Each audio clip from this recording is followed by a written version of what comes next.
நீங்க இந்த பொண்ணு பாத்தீங்கன்னா ஒரு பிசினஸ் மேனை பாத்துக்கிறதுக்காக வரா. அப்ப அந்த பிசினஸ் மேனுக்கு இந்த பொண்ணை பார்த்தாலே எரிச்சலா வருதுன்ட்டு உடனே கையை வச்சு தள்ளிட்டு பாடி கார்ட்ஸ் விட்டு வெளியே தூக்கிறீங்க அப்படின்னு சொல்றான். உடனே அந்த பிசினஸ்காரோட தம்பி வந்து நான் தான் இவ்வளவு அப்பாயிண்ட் பண்ணாலும் பாத்துக்கிறதுக்கு யாருமே இல்லைன்னு சொல்ல இந்த பொண்ணு ஒரு ஹாப்பி ஆயிட்டு அந்த வீட்டுக்குள்ள வரதுக்கு ஆரம்பிக்கிறா. இவனை எப்படியாச்சும் கரெக்ட் பண்ணுமே, நம்மளும் பிடிக்கலன்னு சொல்றானேன்னு என்னென்னவோ பிளான் பண்றா. இவ பக்கமே அந்த பிசினஸ்கார மேன் இருக்கவே மாட்டான். அவன் வேற பக்கம் போவ இந்த பொண்ணு அவனை போய் மடுக்கிறதுக்கு சரி இவன் நம்மள இது பண்ணவே மாட்டானேன்னு சொல்லிட்டு அவன் பேட்டரியை கழட்டிட்டு அவ காலை மசாஜ் பண்றதுக்கு தோடுறா. பார்த்தா அவன் கால ஏதோ தழும்பு மாதிரி இருக்கு. இவளுக்கு அருவருப்பா இருக்குமேட்டு நினைக்க அவ அதெல்லாம் பார்க்காம மசாஜ் பண்றா.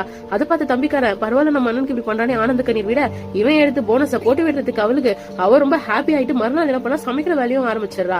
சமைச்சு போய் கொடுக்குறா. ஆனா அவங்க அண்ணன்காரனுக்கு எதுவுமே சுத்தமா பிடிக்கல. அவன் வேணான்னு சொல்லிட்டு போயிடுறான். அப்போன்னு பார்த்து இவன் ஃப்ரிட்ஜ்ல இருக்கிறத எடுத்து சாப்பிட்டு இருக்கான். சாப்பிட்டு இருக்கும்போது திரும்பி மறுநாள் இவன் என்ன பண்றான்னு பாத்தீங்கன்னா திரும்பி சமைக்கிறா ஸ்டார்ட் பண்றா.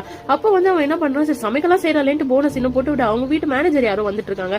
இது வந்து இவன் தம்பிக்கார கிட்ட சொல்ல இவன் வந்து என்ன பண்றான்னா நீ கால் நொண்டி ஆயிடுச்சு, நீ வீட்லயே தான் இருக்கணும், இனிமே பிசினஸ் எல்லாம் நான் பாத்துக்கிறேன் அந்த மேனேஜர் சொல்ல இதை பார்த்து கேட்டு அந்த வேலைக்கார பொண்ணுகிட்ட அவங்க தம்பி போன் பண்ணி சொல்ல இவ போய் அவளுக்கு ஹெல்ப் பண்ணி ஸ்பீடா ஓடி போயிட்டு அந்த மேனேஜர் ஒரு குத்துக்கு விட்டுறான். கால் உடஞ்சிருக்குன்னா நீ அவர் கம்பெனி எத்துப்பியான்ட்டு ஒரு அடி அடிச்சிடறா.